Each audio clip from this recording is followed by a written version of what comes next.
கணேசாய நமக. முருகாசரணம். இறைவன் யார் என்பது பற்றி இப்பதிவில் சிந்திக்கலாம். இறைவன் ஓர் எழுத்தாலே உலகெங்கும் தானாகி, ஈர் எழுத்தாலே இசைத்தங்கு இருவாகி, மூவெழுத்தாலே முளைக்கின்ற ஜோதியை மா எழுத்தாலே மயக்கமுற்றதே. திருமந்திரம். இப்பாடல் திருமூலரின் திருமந்திரம். இதன் பொருள் யாதெனின், ஆ என்ற ஓர் எழுத்தாலே உலகமெல்லாம் நிறைந்து தானே ஆகி, ஊ என்ற எழுத்தை தானே இசைந்து ஏற்று இருவராகி ஜோதி உருவில் நின்று, பின் மா என்ற எழுத்தை கொண்டு முளைக்கின்ற அஜ்ஜோதியை சொல்ல வேண்டுமானால் அது மா என்ற எழுத்தாலே மயக்கமுற்றது. அதாவது ஆ என்ற உயிரும் ஊ என்ற மனமும் சேர்ந்து இருவர் என்ற நிலை கொண்டு ஆ பிளஸ் ஊ ஓ ஜோதியாய் ஒன்றென நின்றது. இப்படி ஆ என்ற அறிவு நிலையில் நின்று நினைப்பு சங்கல்பம் என்ற ஒற்றை ஏற்பதே ஊ என்ற மனமானது என்று பெறப்பட வேண்டும். இதுவே ஆன்மா அல்லது ஆத்மாவாகும். அப்படி ஜோதியான ஆன்மா மா என்ற முக்குணங்களோடு கூடி மயக்கம் கொண்டது. முக்குணங்களான சாத்வீகம், ராஜசம், தாமசம் ஆகும். இப்படி மயக்கமுற்றதால் பிறவி எடுக்க நேரும். பிறவி எடுத்து வினைகள் செயல்கள் ஆற்றின் பிறவி மேலும் தொடரும்.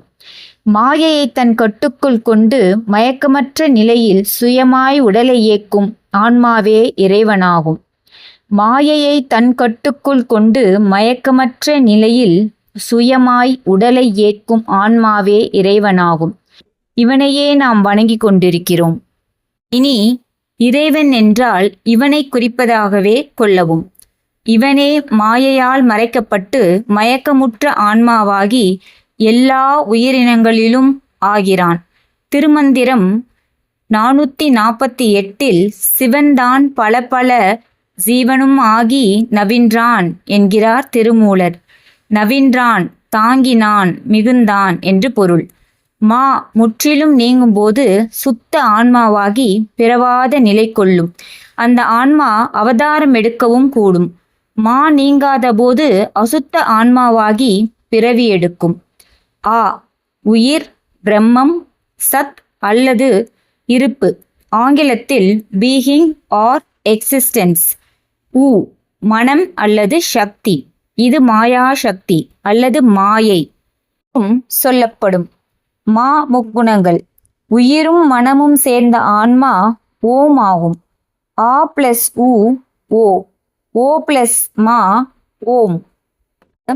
இம் இல் உள்ள புள்ளி உருவில் நின்ற உயிரை குறித்து மாவுடன் ஒன்றினையும் ஒன்றியும் ஒன்றாமலும் இருப்பதை குறிக்கும்.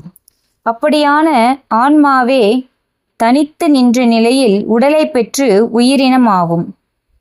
ஆன்மாவே தமக்குள் சேர்க்கை கொள்ளும் போது ஜடப்பொருள் ஆகும். உண்மையில் ஜடப்பொருள் என்று ஒன்று கிடையாது.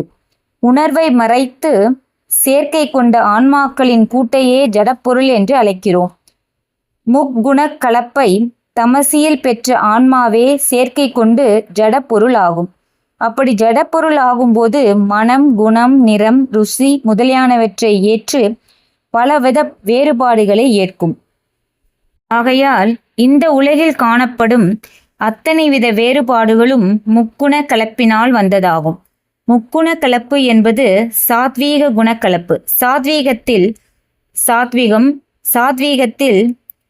ரஜச, சாத்வீகத்தில் தாமசம், ராஜச குணக்கலப்பு, ராஜசத்தில் சாத்வீகம், ராஜசத்தில் ராஜசம், ராஜசத்தில் தாமசம், தாமச குணக்கலப்பு, தாமசத்தில் சாத்வீகம், தாமசத்தில் ராஜசம், தாமசத்தில் தாமசம் என்றாகும். முக்குணங்களின் கலப்பை பெற்று வேறுபாடு அல்லது வித்தியாசத்தை வெளிப்படுத்தும் சக்தியை மாயை என்கிறோம். திருமூலர் தமது திருமந்திரத்தில் அகாரம் உயிரே உகாரம் பரமே அகாரம் உயிரென அறையலும் ஆமே என்று குறிப்பிடுகிறார். திருமந்திரம் 975. அதாவது ஆ என்ற எழுத்து உயிரை குறிக்கும் என்று சொல்லி ஊ என்ற எழுத்து பரமே என்கிறார். இங்கு பரம் என்பது உடல் ஆகும். உடல் மனதை குறித்து நின்றது என்றறிய வேண்டும். மேலும் அதே மந்திரத்தில் மறுபடியும் ஆ என்ற எழுத்தை உயிர் என அறையிலும் ஆமே என்கிறார். அறைதல், ஓங்கி உறக்க சொல்லுதல். அவரே ஒருவனை உண்ணார் உயிர்த்தனை உண்ணார் என்கிறார். அதாவது ஒருவனாகிய இறைவன் நினைக்க மாட்டார், அவனே உயிர் என்பதையும் நினைக்க மாட்டார் என்கிறார் திருமூலர். ஆன்மாவே ஓம், ஓமே ஆன்மா. ஆகையால் ஓம் என்று சொல்லும்போது உயிர், அதாவது இறைவன், மனம், முக்குணங்கள் ஆகியவற்றை மனதில் கொள்ள வேண்டுமே என்று ஓம், ஓமில் உள்ள எழுத்துக்களை அல்ல. யானை என்று சொல்லும்போது யானை உருவத்தை நினைத்தல் போல ஓம் என்று சொல்லும்போது உயிர், மனம், குணங்களை மனதில் கொண்டு இறைவனிடத்தில் முக்குணங்கள் அற்ற மனநிலையை வேண்ட வேண்டும். எனவே உயிரும் ஆவும் மனமும் ஊவும் கூடி இருப்பதே ஒளிமயமான ஆன்மாவாகும். மாவுடன் கூடி நிற்பின் வேற்றுமைகள் தோன்றும், அதாவது படைப்பு நிகழும். ஆகவே ஓமே படைப்புக்கு முதல் காரணம். ஆன்மா என்பது என்னவென்று சுப்பிரமணியர் முருகக்கடவுள் அருளிய சிவயோகம் மிக தெளிவாக சொல்கின்றது. அது உளனப்பு சலத்துடனே கலத்தல் போல உன் மனதோடு உயிர்கூடல் சமாதி என்பர். எழுமான்மா உளத்துடன் சேருதல் சமாதி எனவும் இரு நிலத்தினோர் இயம்பினாரே. ஆரம்பா ஆன்மாவை பரமதன்னில் ஐக்கியத்தான் ஆக்குவது சமாதியாகும். சேரப்பா இச்சமாதியை அடைந்தால் திறமிகுத சுக துக்கதாதிகளை நீக்கி வீரப்பா சகலமுமே பிரம்ம அல்லால் வேறில்லை என்றிருப்பான் சமாதி செய்வோன். உப்பானது நீரில் கலத்தல் போல் உயிர் மனதோடு கூடி சமாதி நிலை அடையும் என்பர். எப்பொழுது மனம் உயிருடன் கூடும் என்றால் மனம் செயலற்ற சுத்தமான நிலையில்தான் அது சாத்தியமாகும். இப்படி கூடி எழுவதே எழும் ஆன்மா என்கிறார். இதுவே சித்தாந்த நிலை. இந்த நிலையில் உளத்துடன் சேர்தலும் சமாதி என்று இருவிதமாக கீழுலகத்தில் உள்ளவர்களுக்கும் மேலுலகத்தில் உள்ளவர்களுக்கும் சொல்வார்கள், அல்லது இப்பெரிய பூமியில் உள்ளவர்களை சொல்வார்கள் என்றும் சொல்லலாம். இங்கு சொல்லப்பட்ட இரண்டாவது சமாதி நிலை என்பது ஆன்மாவானது தன் மனநிலையை துறந்து உள் மனநிலையை அடைதல் அல்லது தன் மனதை இறைவனின் மனமாக கொண்டு நிற்பதாகும். இது நிலை பெறாத சமாதி நிலையாகும். இதுவே வேதாந்த நிலை. இப்படி நிலை பெறாத சமாதி நிலை கொண்டு பிரம்மத்தோடு ஐக்கியமாவதே கடைநிலை சமாதியாகும். இந்த முழுமையான கடைநிலை சமாதியே உண்மையான சமாதி நிலை எனப்படும்.